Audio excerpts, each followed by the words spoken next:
자, 지금 우리 앞 시간에 저와 같이 재고 자산의 단가 결정 방법에 따라서 지금 우리 기말 재고 자산, 매출 총이익, 매출 원가가 어떻게 변하느냐, 그리고 물가 상승할 때, 물가 하락할 때 이 변화를 봤었는데, 자, 우리 저와 같이 회계에 대해서 내용을 보면서 자, 기억이 안 나서 그런데 혹시 보수주의라는 표현을 설명드린 적 있나요?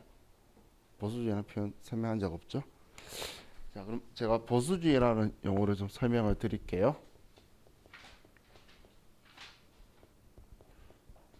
자, 우리 정치적 표현이 아니고 회계에서 보수주의라는 것, 기업의 안정성을 이야기하는 거예요. 안정성. 그럼 기업의 안정성에 대한 우리 보수주의라는 것, 얘는 회계 기준 내에서 우리가 수익은 낮게 표현하고 비용은 높게 표현해서 그 결과로 이익은 낮게 표현하고 자산은 낮게 표현하고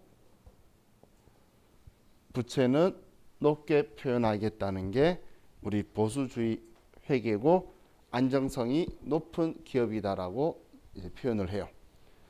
자, 이게 왜 안정성이 높은 회계라고 이야기하냐면, 자, 예를 들어서 여러분하고 저하고 이제 외부에서 당신들 연봉이 얼마예요? 그랬더니 여러분도 1억이라고 말했고 저도 1억이라고 표현했다고 볼게요. 자, 그렇게 했을 때 여러분이 1억이라고 말할 때는 세금을 떼고 1억이라고 말했고 저는 세금 떼기 전 세전 1억이라고 표현한 거예요. 근데 둘 다 그 표현에 대해서 잘못했다라고 말할 수는 없죠. 그런데 실질적으로 그럼 세후 1억이나 말한 여러분이 세전 1억인 저보다는 여러분이 더 실제적으로는 더 많이 번 거잖아요. 두 사람 다 1억을 벌었다고 말하지만 이렇게 표현을 한 여러분이 실질적으로는 돈 더 많이 번 안정성이 높은 사람이라는 거예요. 그럼 우리 회계에서도 우리가 회계 기준을 벗어나면 안 돼요. 회계 기준 안에서 내가 확실하게 내가 벌어들인 거 아니면 수익이라고 표현 안 하고 내한테서 지출이 일어났거나 일어날 거면 비용 표현을 하면 결과적으로 이익이 낮게 나오게 되겠죠. 그리고 자산의 인식 요건을 완벽하게 충족하지 못하면 자산으로 보지 않고, 그리고 부채로 인식 요건을 어느 정도 갖추면 우리는 부채로 인식해버리겠다는 거예요. 이렇게 표현하게 되면 우리가 똑같은 경영 성과라 하더라도 이걸 정확하게 따라가는 회사는 실질적으로는 이걸 안 따른 회사보다는 더 많이 돈을 벌었다고 볼 수가 있겠죠. 그걸 이제 우리 보수주의라고 표현하고, 그리고 안정성이 높은 거라고 표현하는데, 그럼 자, 이걸 가지고 우리 재고자산 평가 방법을 보면, 자, 물가가 상승하고 있는 상황에서 자, 기말 재고자산은 자산이죠. 그럼 보수주의에 적합한 방법은 자산을 낮게 표현하는 거예요. 그럼 기말 재고자산을 가장 낮게 표현하는 건 후익선출법이 가장 낮게 표현하고 있죠. 또 매출 총익 이익을 낮게 표현하는 게 우린 보수주의에 가장 적합한 방식이죠. 그러면 이익이 가장 낮은 것도 후익선출법이에요. 또 매출 원가, 얘는 대원가인 비용이죠.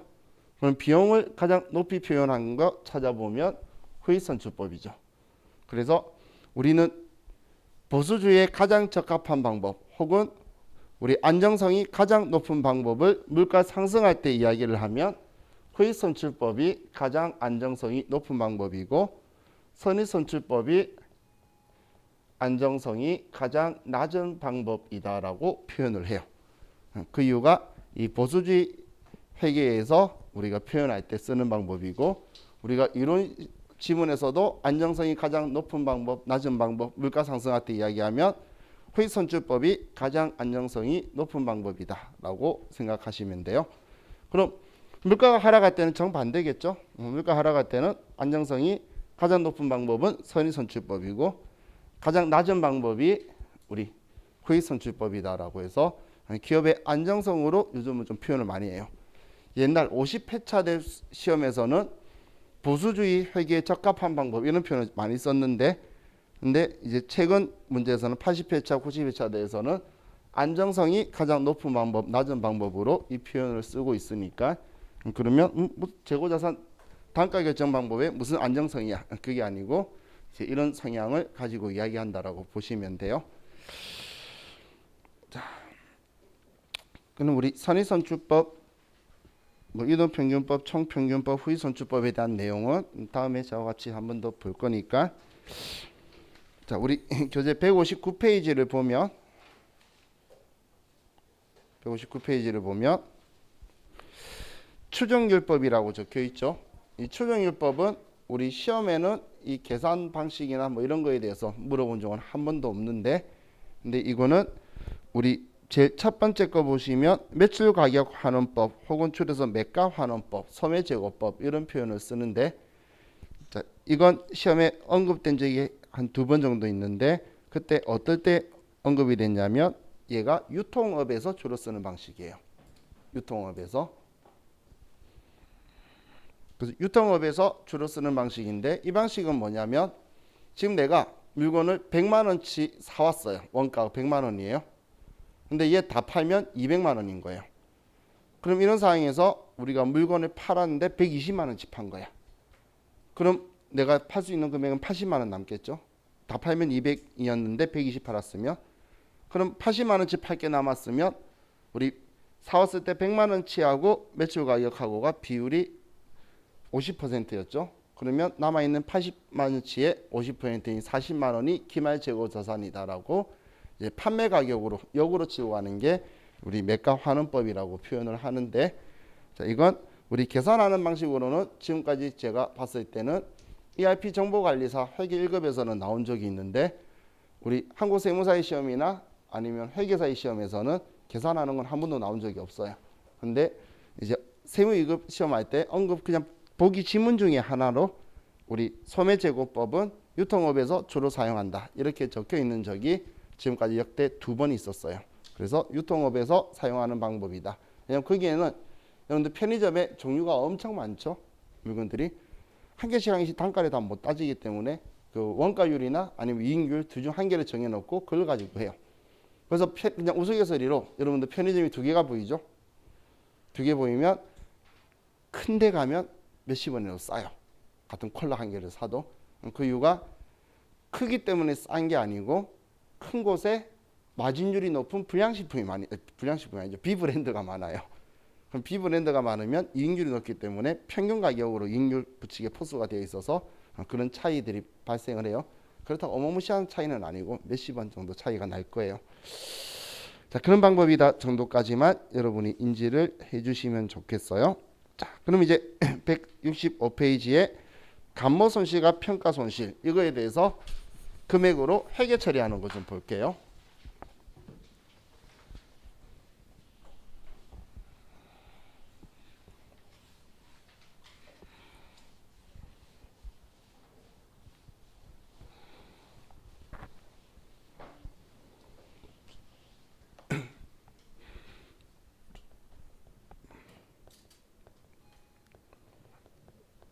지금은 이제 다시 결산 우리 실기하고 이제 연관이 되는 걸로 다시 넘어왔어요.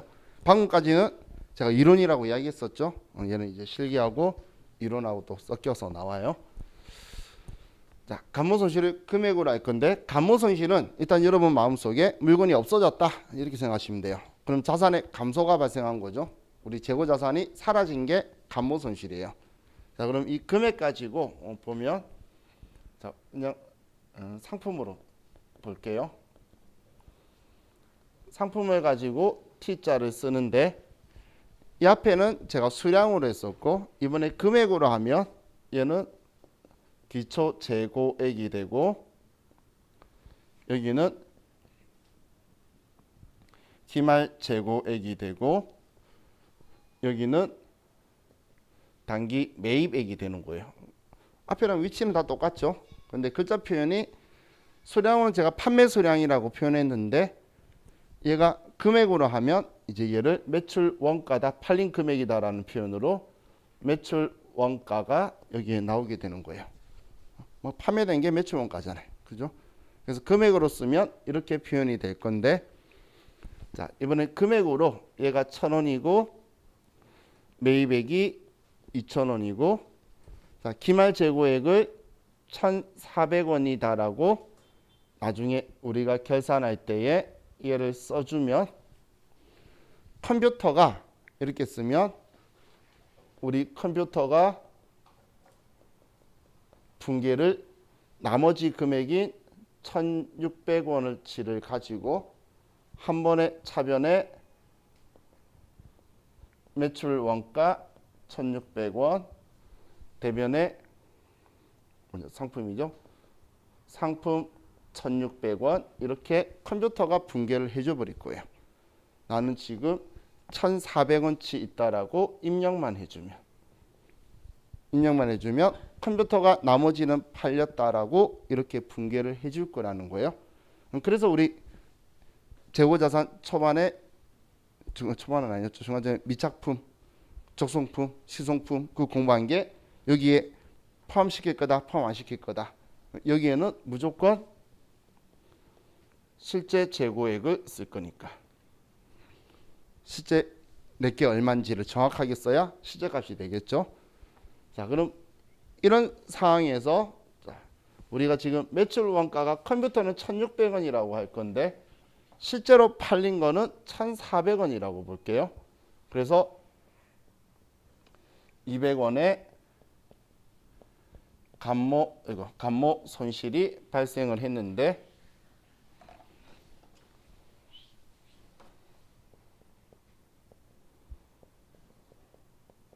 자, 이 감모 손실이 발생을 하게 되면 우리가 먼저 분석해야 될 게 이제 두 개로 정상 감모 손실이냐 조금 위에 쓸까요?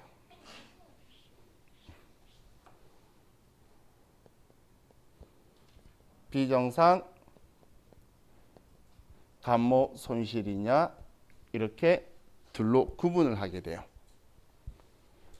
정상 감모 손실이라는 건 얘는 지금 물건이 없어졌는데 원가성을 인정한다라는 거고, 비정상 감모 손실은 물건이 재고자산이 없어졌는데 원가성을 인정하지 않는다라는 이야기예요. 자, 그럼 원가성을 인정한다, 인정하지 않는다. 자, 이 기준은 어떻게 잡느냐면, 자, 예를 들어서 우리가 여름에 홍수가 나서 TV 뉴스를 보고 있는데 홍수가 나서 배추밭들이 전부 다 비피를 받아서 없어진 거 보거나 홍가물어서 배추가 다 말라 비틀어진 걸 보면 올해 겨울에 김장할 때에 배추값이 비싸겠구나라고 예상을 할 수 있겠죠. 그죠? 그건 지금 여러분들이 배추값이 비싸겠구나라고 생각하는 건 그 배추가 없어진 거에 대해서 원가성을 인정했다는 거예요. 그런데 TV 보고 있는데 고속도로에서 배추 실은 트럭이 넘어져서 배추가 땅에 나뒹굴어져서 못 쓰게 되는 걸 보면서 올해 겨울에 배추가 비싸겠구나라고 생각하나요? 이건 누군가의 과실로 인해서 발생한 거죠. 그런 걸 비정상 감모 손실이라고 하는 거예요. 도난당하거나 뭐 이런 식으로 없어진 걸 비정상 감모 손실이고, 왜 정상 감모 손실은 우리는 원가성을 인정하는 거라는 거예요. 그럼 정상 감모 손실은 원가성을 인정하기 때문에 둘 다 자산이 없어졌으니까 비용 처리하는 건 똑같은데 얘는 영업비용으로 처리하고 얘는 영업 외 비용으로 처리하는 거예요. 영업 외 비용으로 이 200원을 처리할 거라는 게 얘 둘의 차이예요. 그럼 영업 비용으로 처리하는 계정 과목이 얘는 매출 원가고, 영업 외 비용으로 처리하는 계정 과목이 재고자산 감모 손실이라는 계정 과목이에요. 재고자산 감모 손실.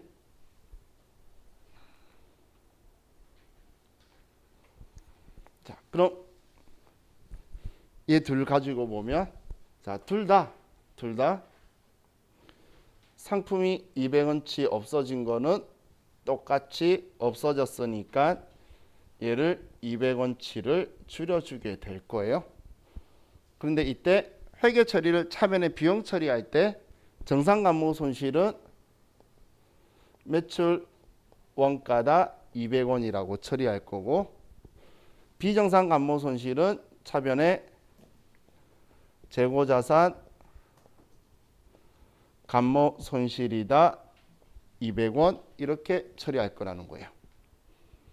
분기 차변의 비용 처리하는 계정 과목의 차이예요. 자, 그런데 지금 정상 감모 손실을 먼저 보면 지금 실제로 매출 원가는 1,400원이고 200원치가 없어졌는데, 그런데 나는 실제 1,400원치 있다라고 쓰면 이 앞에 매출 원가로 분계를 얼마를 해준다라고 했죠? 1,600원 해줄 거라 그랬잖아요. 그럼 이 200원까지도 1,600원으로 해서 지금 이 분계를 거기에 합쳐가지고 한 번에 컴퓨터가 알아서 분계를 해주죠. 그죠?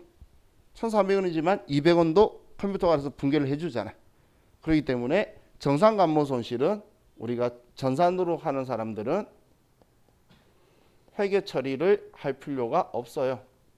얘는 특별하게 회계 처리할 필요 없이 실제 얼마치 있는지 실제 재고액만 정확하게 써주면 정상 감모니까 알아서 매출 원가로 컴퓨터가 분계를 다 해줄 거라는 거예요.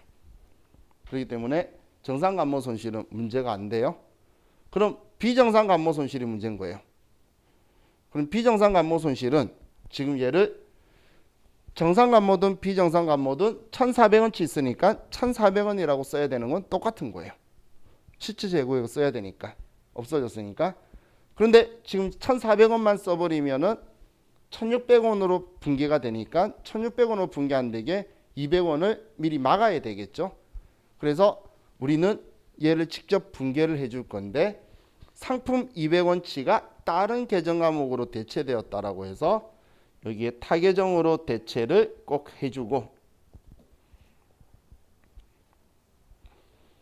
대체라고 사인을 보내주면서 200원치는 다른 곳에 썼어. 얘 팔린 거 아니야.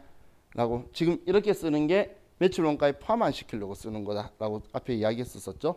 이렇게 하면서 영업외 비용으로 처리됐다라고 회계 처리를 하면 컴퓨터가 지금 내가 이렇게 어떻게 쓸 거예요?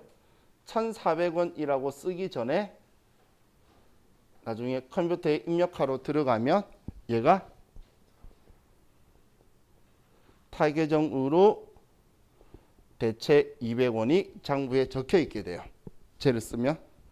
그럼 저런 상황에서 내가 1,400원치 지금 실제 가지고 있어요 라고 하면 컴퓨터는 다른 곳에 200원치 쓰고 1,400원 남아 있으니까 너는 1,400원만 매출 원가로 분계를 해줄 거라는 거예요. 그래서 매출 원가에 포함을 안 시키기 위해서 자, 이 분계는 여러분들이 기억을 해야 돼요. 이 분계를. 그럼 이 분계 중에 제일 중요한 사인이 얘죠.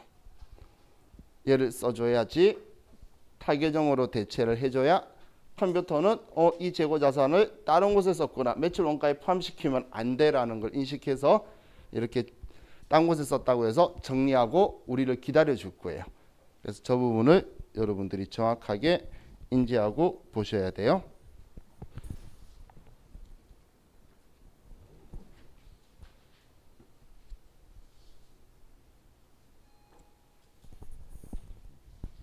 자, 다음.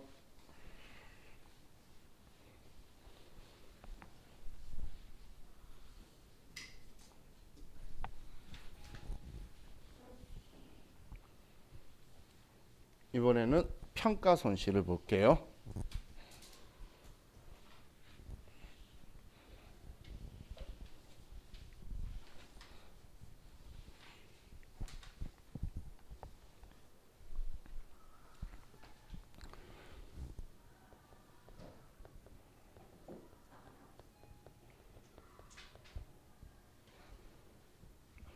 자, 평가 손실의 죄송해요. 평가 손실 아니라 평가의 재고자산 평가예요. 자, 재고자산 평가의 제일 중요한 키워드가 뭐냐면 저가법이라는 게 제일 중요한 키워드예요. 저가법. 일단 저가법이라는 건 낮은 걸 사용하겠다라는 이야기죠. 그럼 낮은 걸 사용하겠다라는 건 자, 이 저가법이라는 건 우리 장부가액과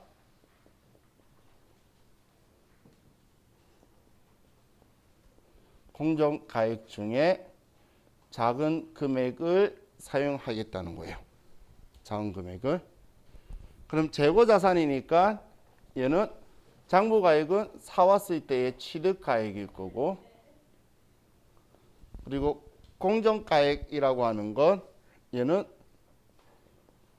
순실현 가능액과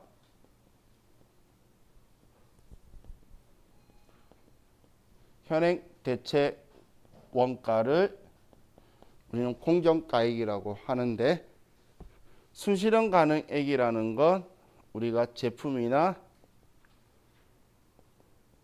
상품, 제공품을 순실현 가능액으로 계산을 공정가액으로 보고, 현행 대체 원가는 원재료를 현행 대체 원가로 공정가액으로 봐요. 자, 그럼 순실현 가능액이라는 말이 뭐냐면 얘는 판매 가격에 빼기 판매 비용 한 거, 얘를 우리는 순실현 가능액이라고 해요. 자, 예를 들어서 우리가 지금 얘를 팔면 1,200원이 될 거래요. 그런데 얘 파는데 들어간 비용이 300원이 들어요. 그럼 1,200원에 팔고 300원의 비용이 들어가면 내가 실현 가능한 금액은 900원이 되겠죠. 그 900원이 순실현 가능액이라는 거예요. 그럼 현행 대체 원가라는 건 뭐냐면 이 재고 자산을 또 사온다면 얼마 주고 살 수 있느냐. 그래서 원재료는 현행 대체 원가를 이걸로 보는데, 그럼 저가법을 다른 표현으로 할 때 이렇게 표현을 해요. 자, 우리 재고 자산의 가치가 하락을 하면 하락분은 우리 전액 인식을 하고, 그런데 상승분에 대해서는 취득 원가 한도로 인식하는 걸 우리가 저가법이라고 표현을 해요.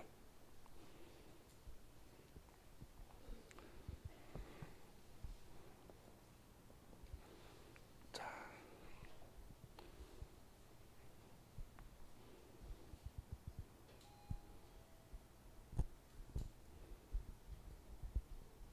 그럼 자, 예를 가지고 들어보면, 자, 우리가 사온 가격이 1,000원이에요.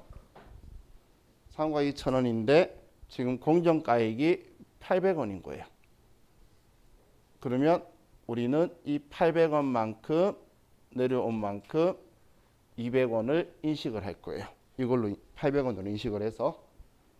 그런데 또 기간이 경과했더니 1,000원이고 얘가 500원이에요. 그럼 얘가 더 작죠? 저가법이니까 작은 금액을 인식할 거예요. 그러면 지금 800원으로 맞춰뒀는데 500원이니까 더 내렸으니까 300원을 더 내려줄 거예요. 자, 그런데 자, 이번에 1,000원이었는데 얘가 1,200원으로 올랐어요. 그럼 여기에서 작은 금액은 1,000원이죠. 그러면 얘만큼 플러스 500원을 인식할 거란 이야기예요. 그럼 다음 또 1,000원인데 얘가 1,500원이에요. 그럼 작은 금액은 1,000원이죠. 그럼 얘 똑같으니까 뭐 증감할 게 없겠죠. 자, 그래서 제가 표현할 때 이렇게 표현한 거예요. 하락한 거에 대해서는 전부 다 인식을 하는데 상승하게 된 거는 취득원가 한도를 인식하는 게 저가법이에요. 얼마 오르든 간에 취득원가가 작을 거잖아요. 그럼 저가법이었으니까. 근데 취득원가보다 아래로 내려간 건 더 작은 금액이니까 전부 다 인식할 거라는 게 우리 저가법의 취지예요. 자, 왜 이런 저가법을 사용을 하냐면, 자, 외부 이용자한테 안 좋은 사건에 대한 거는 그때그때 보고를 해줘라는 거고, 좋은 사건에 대해서는 그냥 실제로 일어났을 때에 말해달라는 거예요. 그런 취지예요. 무슨 말인지 이해가나요? 예를 들면 이런 거예요. 자, 여자하고 남자가 이 두 사람이 10년간 사귀었어요. 그러다 드디어 이 남자가 이 여자한테 결혼하자고 프로포즈를 해요. 근데 이 남자가 10년 동안 사귀고 있다가 프로포즈 하면서 나 사실은 대학교 보내야 될 동생 10명이 있고 뭐 1년에 제사가 20번 있어. 이런 말을 해요. 그러면 이 여자가 왜 진작에 말 안 했냐고 이야기했겠죠. 안 좋은 그래야 사귀는 동안 사귈까 말까 고민을 하고 계속 갈 거잖아요. 지금 이 여자가 외부 용자예요. 외부 용자 입장에서.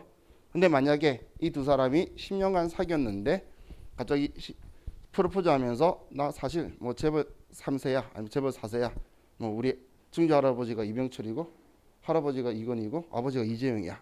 그럼 여러분들이 왜 이제 말하냐 그러겠어요?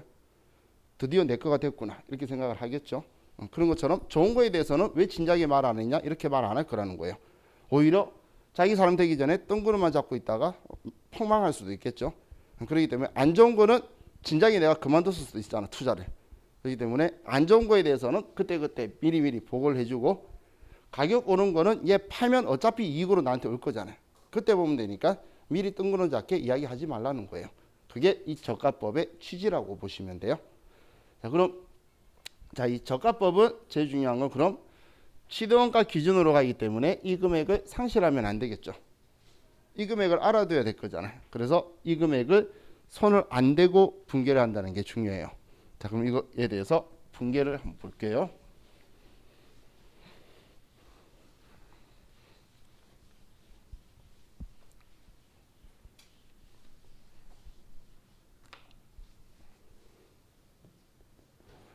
자, 우리가 X1년도에 취득을 1,000원에 했어요.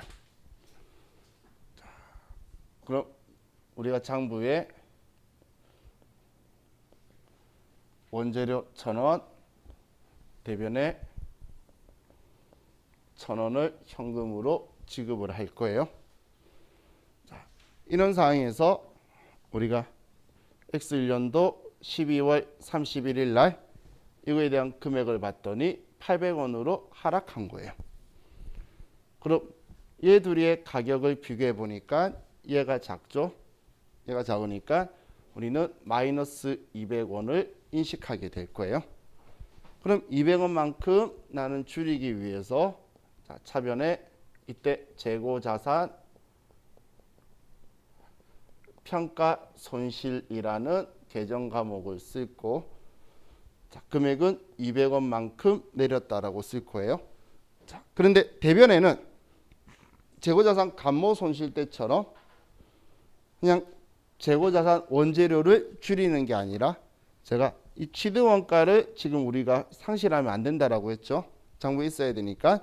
그런데 외부 이용자한테는 200원 달았다고 내려간 금액을 알려줘야 될 거잖아요. 그럼 저 가격을 안 지우면서 우린 200원 내려서 800원이다라는 걸 알려줄 수 있는 방법은 이 계정 과목에 차감 계정을 만드는 거예요. 그럼 대변에 재고자산 평가 충당금이라는 계정 과목을 쓸 거예요. 그럼 얘는 지금 원재료의 차감 계정으로 장부에 있을 거예요. 원재료 차감 계정으로. 그럼 외부 이용자한테 이렇게 보여줄 거란 이야기예요.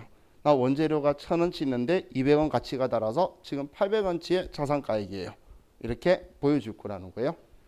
근데 재고자산의 가치 평가가 내려간 게 우리 회사의 과실인가요?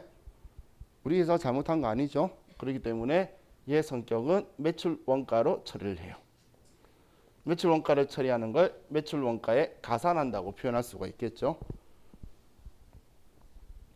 자, 그럼 이런 상황에서 이 재고자산을 우리 회사가 그대로 가지고 있는데 이번엔 자, 이 금액이 1,300원이 되었다라고 볼게요. 그럼 1,300원이 되면 우리는 저가법 비교하는 건 이 취득원가와 지금 가격 이 두 개를 비교해야 되겠죠. 그러면 이번에는 1,000원 얘가 금액이 작네요. 그럼 1,000원으로 평가해 줘야 되겠죠. 근데 우리는 지금 장부에 800원 되어 있으니까 이번에는 플러스 200원만 올려주면 1,000원이 될 거라는 거예요. 지금 800원으로 장부에 평가해 뒀잖아요. 근데 지금 1,000원으로 이번에 보여줘야 되죠. 그럼 200원만 보여줄 거예요. 200원만 회계 처리할 거예요. 그럼 200원 회계 처리하는데 1,000원으로 만드는 방법 쉬워요. 장부에 1,000원인데 200원치 같이 하락했다고 적혀 있죠. 그리고 200원치 같이 하락했다는 것만 지워버리면 그냥 1,000원이라고 나올 거잖아요. 그럼 그대로 보이겠죠. 그래서 얘 가격을 회복하게 되면 시동원가까지 회복하게 되면 얘를 지워주는 거예요. 차변에 재고자산 평가 충당금 200원이다라고 해서 지금 얘를 지워주는 거예요. 그러면 내 장부에는 차음 계정 사라지고 그냥 원재료 1,000원이라고 보이니까 이 가격으로 표현하게 되죠. 그럼 대변에는 얘 돌아온 걸 재고자산 평가 충당금 환입이라는 계정 과목을 쓸 거고, 자, 그럼 재고자산 평가 충당금이라는 얘도 매출원가인 영업비용 처리했는데 돌아왔을 때 영업수익 처리하면 얘는 매출로 보는 게 적절하지가 않죠. 그래서 오늘 우리 대손충당금 환입했을 때하고 똑같이 그냥 영업비용을 차감시키는 방식으로 쓸 거예요. 그래서 얘 성격은 매출원가에 차감하는 성격이에요. 매출원가에 차감하는 성격. 자, 그래서 이렇게 우리가 분개를 하면서 자, 우리 재고자산 이야기할 건데 지금 제가 이야기한 게 166페이지에 있는 내용을 지금 이야기를 한 거고, 166페이지에 아래 회계 처리 적혀 있는 곳에 지금 제가 한 분개의 성격을 지금 다 적고 있죠.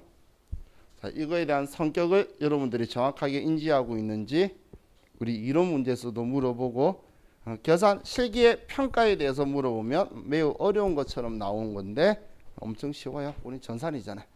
그럼 금액만 써주면 돼요. 그럼 우리 마지막으로 자, 그럼 지금 자, 2단계 좀 볼게요. 이때 800원 이때 800원 이때에 우리 장부의 기말 재고 자산은 1,000원이라고 써야 될까요? 800원이라고 써야 될까요? 지금 이렇게 회계 처리하고. 자, 지금 차감 계정을 달고 있죠. 차감 계정을 썼는데 내가 800원이라고 쓰면 800원인데 200원 달아서 600원이라고 나오게 될 거예요. 지금 내가 얘를 지금 자산 차감 계정 달았잖아요. 그래서 우리는 평가 손실은 무조건 장부가액을 쓸 거예요. 장부가액을. 그래야 1,000원이라고 써야 지금 저기 내가 썼던 200원에 차감 계정 달려 있어서 1,000원인데 200원 달아서 800원이라고 보일 거잖아요. 근데 200원 달았다고는 적어놓고선 거기다가 나 지금 800원인데라 쓰면 600원짜리로 보인다는 거예요. 그래서 얘 지금 줄이는 계정을 썼기 때문에 나중에 1,000원이 될 거예요. 자, 지금 이렇게만 생각하시고 나중에 계산까지 다 돌고 나서 다시 책으로 이야기하면 여러분들이 무슨 말인지 훨씬 더 이해가 잘 가실 거예요. 그래서 지금은 얘네들 성격 가지고만 좀 보시면 될 거예요. 자, 오늘은 저와 같이 재고 자산을 봤고 내일은 우리 재밌는 이제 비유동 자산 넘어갈 거예요. 그래서 오늘까지가 저와 같이 당좌 자산 그리고 재고 자산에서 유동 자산들 본 거고, 그래서 쭉 한번 시간 내면 봐주시고, 내일은 유형 자산은 시험에서 많이 나올 때는 8점 가지고 있어요. 8점 가지고 있기 때문에 진짜 심하게 나올 때에 11점 더 봤어요. 그렇기 때문에 11점이라는 건 일반 전표 나오고 매매추 전표 나오고 결산 나오고 이런 문제 나온 적도 있어요. 그래서 내일 유형 자산은 또 우리한테 중요한 부분이니까 내일 저와 같이 그 부분을 나가도록 할게요. 자, 오늘 고생 많으셨고 저희 내일 뵐게요. 수고하셨습니다.